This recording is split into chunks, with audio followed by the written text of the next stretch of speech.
سلام فتوات خداتلت زمادب انكوع ناب سينما قطر خلته بدحن مصاخم كمت لمود سبسكرايب مغوار بيتسبنا يكونوا لا فيديو تفاتيهم ماون لايك مغوار كترسعوا سنة صانحت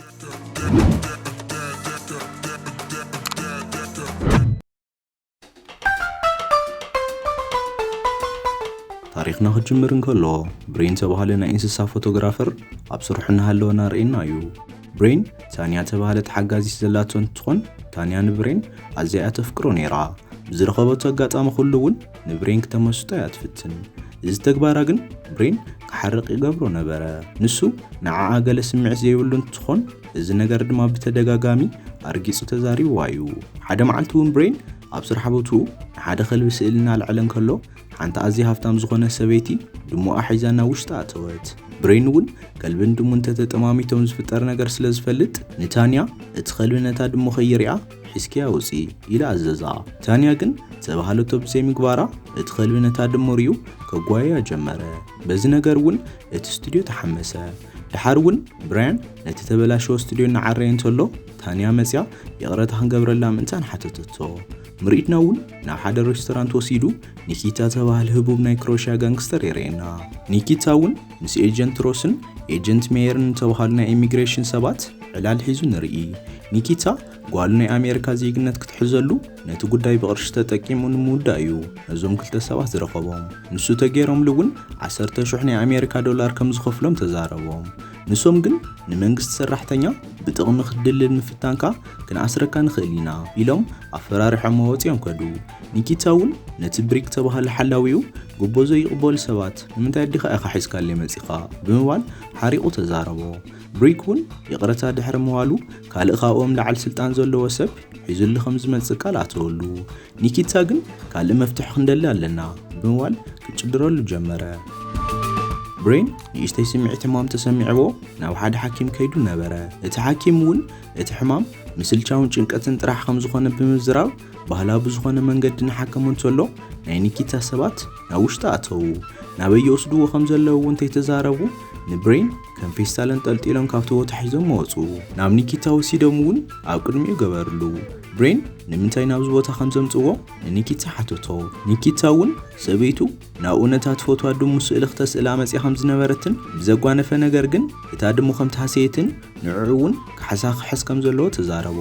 ብሬንውን ኮማ ዓይነት ተጓንፎ ሆጓንፍ ዝኻለ እቲ ሓጋዚቱ ገና ሓዳሽ ስለ ዝነበረት ከም ዝኾነ ብምዝራብ ነቲ ተፈጠረ ነገር ይቕረታ ድሕር ምባል ብምንታይ ክሕሶን ከም ዝኽእል ሓተቶ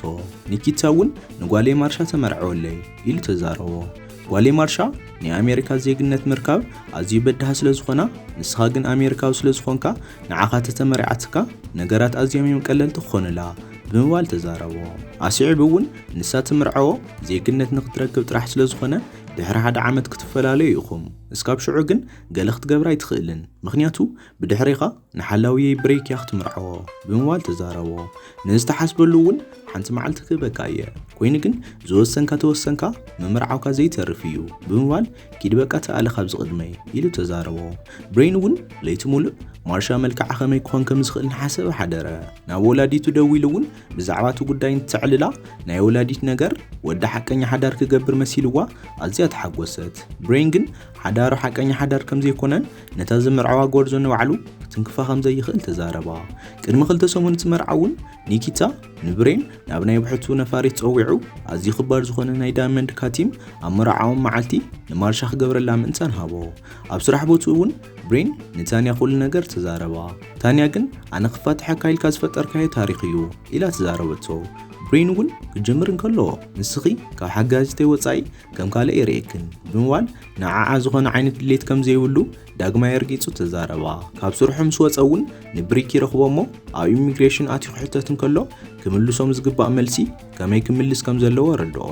ሓዳር ብዝኾነ ተኣምር ናይ ሓሶት ክመስል ስለ ዘይብሉ ብዝተኻእሎ ንፉዕ ሓሳቡ ክኾን ከም ዘለዎ ተዛረቦ ልዕሊ ኩሉ ድማ ማርቻ ኣብ መወዳእታ ናሃተይ ስለ ትኾን ጫፋ ንምትንካፍ ተሓሲብካ ኣብ ባዕልኻ ናይ ሞት ፍርዲ ከም ዝፈረድካ ፍለጥ ብምባል ኣርጊጹ ተዛረቦ ብሬን እውን ድሕሪ ዝኩሉ ንማርሻ በኣካል ንኽረኽባ ናብ ሓደ ቦታ ኣምርሐ ረኺቡ ምስ ረኣያውን ማርሻ ንሱ ካብ ተጸበያን ላዕሊ ኣዝያ ጽብቕቲ ኮይና ጸንሐቶ ክንደየናይ ምልክዕቲ ከም ዝኾነት ምስ ተዛረባውን ክዕሉ ጀመሩ ኣብ ቅድሚኦም እውን እቶም ክልተ ወለዲ ማርሻ ኒኪታ ግቦ ክህቦም ፈቲኑ ነበረ ኤጀንታት ነበሩ ንብሬን እውን ነቲ ነገር ከይፍለጠሎም ከም ሓቀኛ ሰብኣይን ሰበይትን መሲሎም ክዋስኡ ጀመሩ ብሪክ እውን ብሩሑቕ ንብሬን ምስ ማርሻ ተሓቋቂፎም ትርኢ ብሬን ብሃንደበት ንብሪክ ርዩ ኣዝዩ ፈሪሑ ንማርሻ ሓዲጉ ዋኸለ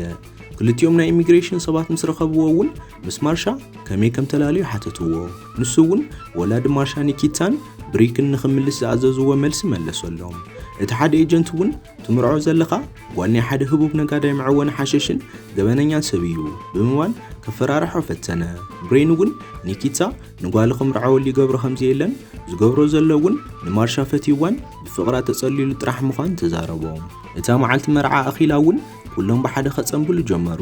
እቶም ናይ ኢሚግሬሽን ሰባት እውን እቲ ነገር ጽቡቕ ገይሮም ከጻርዩ መንነቶም ለዊጦም ኣብቲ ቦታ ተረኺቦም ነበሩ ብሪክ እውን ብሬን ንማርሻ ከንፈረና ሰዓማርዩ ንባዕሎም ቁጻር ኣብይዎ ክውዖ ክብል ኒኪታ መንጎ መጺኡ ደው ኣበሎ አንደበት እውን ታንያ ናብቲ መድረኽ ደይዋ ብሬን ምስ ኣርክብ ከም ዘለዎ ብማይክ ዓዊላ ክትዛረብ ጀመረት ብሬን እውን ብቁልጡፍ ደው ይብላሞ ነገራት ከህደኦም ጀመረ እቲ መርዓ ተወዲኡ እውን ብሬን ማርሻን ናብ ቀጻላይ መደቦም ንምሕላፍ እንትዳለው ወላዲት ማርሻ ንብሬን ጓላ ንኽሕብሕበላ ምእንታን ሓበረቶ ኒኪታ ድማ ኣብኡ ምስ ከድኩም ቤና ረኺበያ ኢልካ ኸኣ ገለ ነገር ክትገብር ፈትንሞ ንዝመጻካ ነገር ተዳሎ ብምባል ኣፈራርሖ ኣብ መወዳእታ እውን ማርሻን ብሬን ጽቡቕ ግዜ ንምሕላፍ ድሕሪ መርዓኦም ናብ ሓደ ገምገም ባሕሪ ኣምርሑ ኣብኡ ምስ በጽሑ እውን ብሬን ኣብዚ ዝፈልጠና ሰብ ስለዘየለ ከም ኖርማል መሓዙት ንኹን ኢሉ ሓተታ ማርሻ ግን ኣይሰማማዕን ብምባል መለሰትሉ ብዛዕባ እቲ ዝቕጽል ናይ ኣየር ጉዕዞኦም ትኬትን ትሓቱ እውን ብዝነበረ ኩነታት ኣየር ጉዕዞ ከም ዘየለም ዝፈለጡ ኣብዚ ቦታ ካብ ምሕዳር ካልእ ኣማራጺ ከም ዘይብሎም ተረድኡ ኮይኑ ግን ማርሻ ክንከዳ ኣለና ስለ ዝበለት ናብ ሄሊኮፕተር ኣትዮም ዝገበሩ ገይሮም ናብቲ ዝሓሰብዎ ገምገም ባሕሪ በጽሑ ብመኪና ናብቲ ቦታ እንትበጽሑ እውን ብጭቃ ኩሉ ነገሮም ተበላሹ ነበረ ማርሻ እውን ሓደ ዕቋር ማይ ርያ ኣትያ ክትሕጸብ ጀመረት ብሬን እውን ንማርሻ ናርኣያ ብጽባቐ ተመሰጠ ኮይኑ ግን ክንዲ ተዋላ ተመሰጠቶን ተፈትዋን ናይ ወላዲያን ናይ ብሬክን ዘረባና ዘከረ ንባዕሉ ብዙኻለ ይቆጻጸር ነበረ ምሸት እውን ማርሻ ንዓለለቶን ከላ ንብሬክ ዝኾነ ስምዒት ከም ዘይብላን ወላዲያ ብግዲ ከመርዓዋ ይሓስብ ከም ዘሎ ተዛረበቶ ንሃታ ሕልምን ባህግን እውን ንህፃውንቲ ቆልዑ ዝኾን ናይ ዳንስ ቤት ትምህርቲ ምኽፋት ከም ዝኾነ ነገረቶ ካብዚ ቦታ ምስ ተመልሱ እውን ናይ ፈለማ ስርሓ ንሱ ምኽፋት ከም ዝኾነ ሓበረቶ ብሬን እውን ነዚ ቦታ ስለ ዝመረጸቶ መስኪኑ ኣብቲ ቦታ እንስሳት ብዙሓት ስለ ዝነበሩ ስእሊ ክስእል ወፀ ምሸት እውን ናብቲ ናይቲ ቦታ ሆቴል ከይዱ ንውሕቱ ከፊል እንተሎ ላኒ ተባሃለት ምልክዕት መሳሰይት ናው መጸት ላኒ እውን እንታይ ዳ ንብሕቲ ከጽብቕ ወዲ ኢላ ምስ ሓተተቶ ብሬን ሰበይቱ ደኺምዋ ደቂሳ ከም ዘላ ተዛረባ ሰበይቱ እውን ዳንስ ኣዝያ ከም ትፈቱ ምስ ተዛረባ ላኒ ንዓኸለማ ምደካ ብምባል ኢዱ ጎቲታ ምድናስ ክትምህሮ ጀመረት አንደበት ግን ማርሻ ናብቲ ሆቴል ምስ መጸት ብሬን ምስ ላኒ እናደነሰ ምስ ረኣየቶ ሕማቕ ስምዒት ተሰሚዕዋ ተመልሰት ብሬን እውን እቲ ነገር ከምቲ ዝረኣየቶን ከምቲ ዝሓሰበቶን ከም ዘይኮነ ከርዳእ ፈተነ ማርሻ ግን ንሃቶም ርክብ ንሳ ዜግነት ስካብ ትረክብ ጥራሕ ምዃኑ ተዛሪባ ሓዲጋቱ ኸደት ኒኪታ ንብሪክ ብዛዕባ ጓሌ እንታይ ሓድሽ ነገር ኣሎ ኢላ ሓተቶ ብሪክ እውን ንብሬን ምንም ከኣምኖ ስለ ዘይከኣለ ንሱ እውን ናብቲ ዘለዎ ገምገም ባሕሪ ክኸድ ከም ዝሓሰበ ተዛረቦ እዚ ባሕቲ እውን ብሬን ኣብ ሓደ ካፌ መጽሔት እናንበበተሎ ላኒ ትመጽሞ ምስ ሰበይቱ ብዛዕባ ተፈጠረ ነገር ይቕረታ ሓተተቶ ንዓኣ ክትወስደሉ ትኽእል ሓሪፍ ቦታ እውን ክዛረበካ እየ ኢላ ናይቲ ቦታ ሽምን ዝርከበሉ ቦታን ዝሕብር ካርታ ሃበቶ ወላዲት ብሬን እውን ደው ኢላ ከመይ ይኸደልካ ለሓድሽ ሓዳርካ ኢላ ሓተተቶ ቀጺላ እውን ብዝኸኣልካዮ ዓቕሚ ማርሻ ክትፈትወካ ግበር ኢላ ማዓደቶ ብሬን እውን ዳሓርና ማርሻ ከይዲ ይቕረታ ሓተታ ማርሻ ድማ ኣነ እውን እንተይተረዳእኹኻ ብዘይ ስርዓት ዘይኮን ገጽ ስለ ዘረኣኹኻ ይቕረታ በለቶ ላኒ ናብ ዝሓበረቶ ቦታ እውን ወሲዱ ኣብኡ ክዘናግዑ ጀመሩ ጽቡቕ ዝኾኑ ፎቶታት እውን ኣልዕላ ኣብቲ ባሕሪ ጥቓ እውን ብሬን ክዳን ኣውፂኡ ክሕምስ እንትጅምር ማርሻ ክትሕፍሮ ኢላ ክዳውንቲ ሒዛትሉ ካብዚ ናብቲ ክትብል ጀመረት አንደበት እውን ማርሻ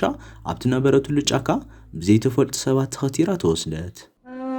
ብሬን እውን ክትውሰድ ከላ ስለ ዘይረኣያ ናብቲ ሆቴልያ ተመሊሳ ኸይዳ ትኾን ብምባል ናብኡ ኣምርሐ ብሪክ እውን ኣብዚ እዋን ናብቲ ዝነበረሉ ቦታ መጸ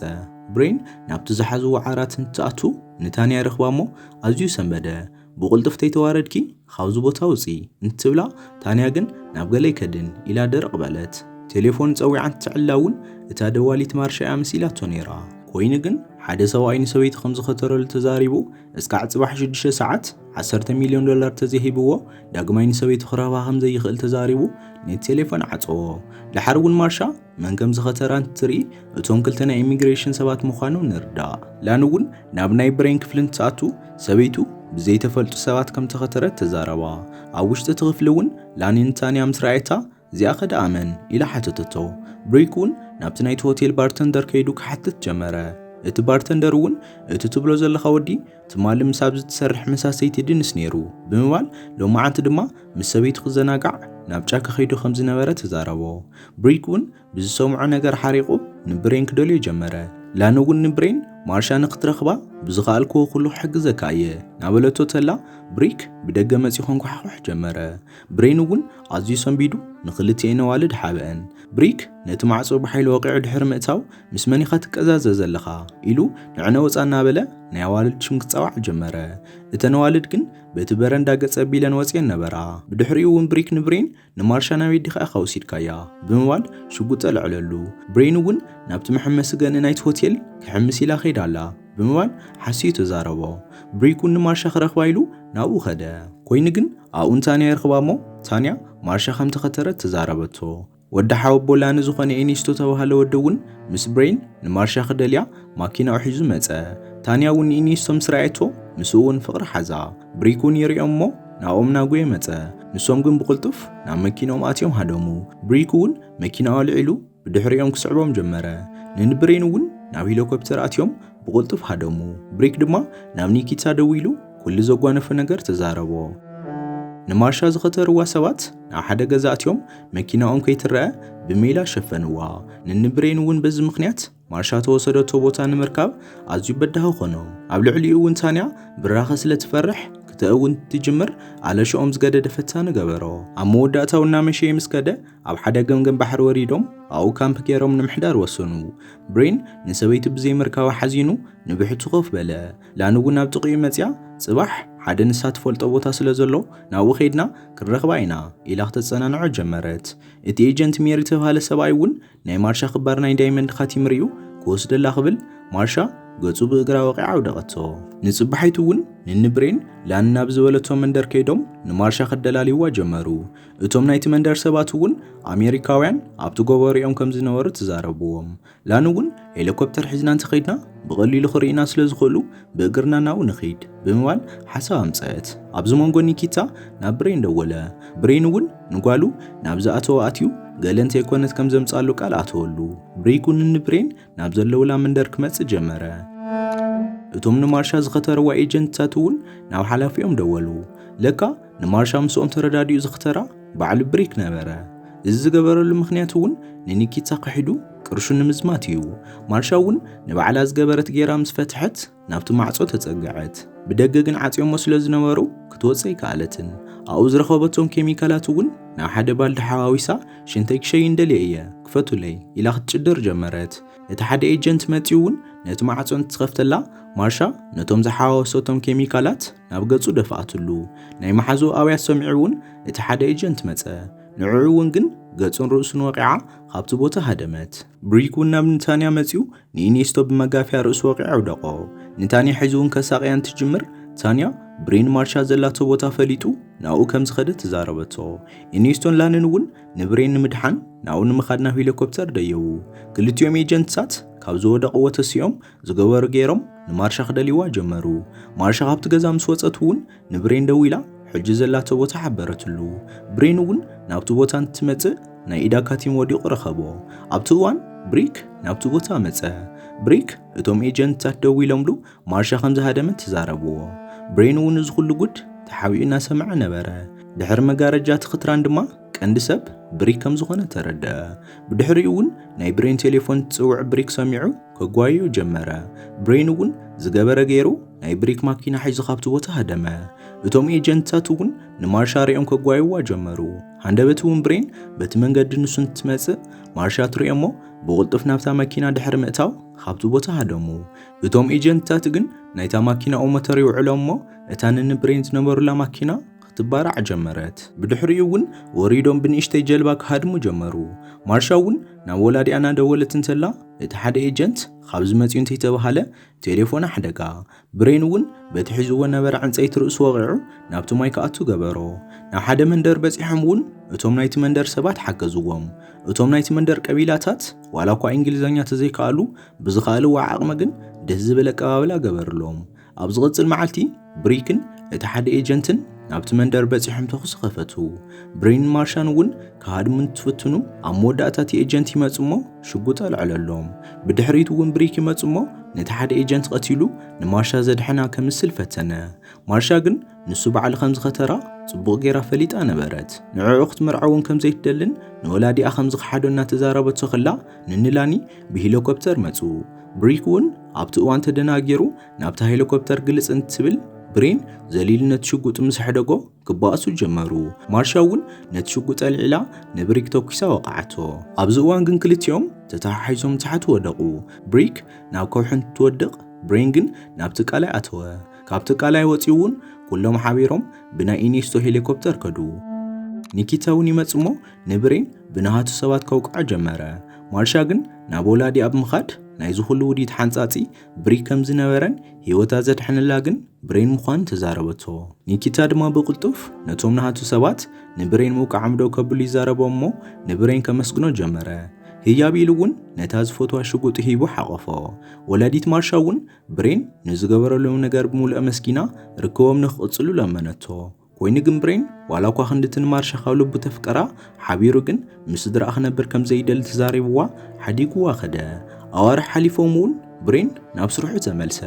ሓደ መዓልቲ እውን ወላዲቱ ደው ኢላ እንታ እንዳኖኻ ኮይንከ ኢኻ ንሰበይትኻ ፈቲሕኻያ ኢላ ክትጸርፎ ጀመረት። ማርሻ እውን ናይቲ መዓልቲ ናይ ዳንስ ክላሳ ወዲኣ እንትትወፅእ ብሬን ስለተፈለያ ኣዝያ ሓዘነት። ብሬን ካብ ዝተፈለያ መዓልቲ ጀሚሩ እውን ኩሉ ግዜ ብዛዕባ ጥራሕ እያ ትሓስብ ነይራ። ካብ ክፍላ እናወፀት እንተላ እውን ኣብታ ስካላ ህያብ ረኣየት። እንታሕቲ እንትትሪኢ እውን እቶም ኣብቲ ሽዑ ህይወታ ዘድሐኑላ ቀቢላታት ረኣየቶም።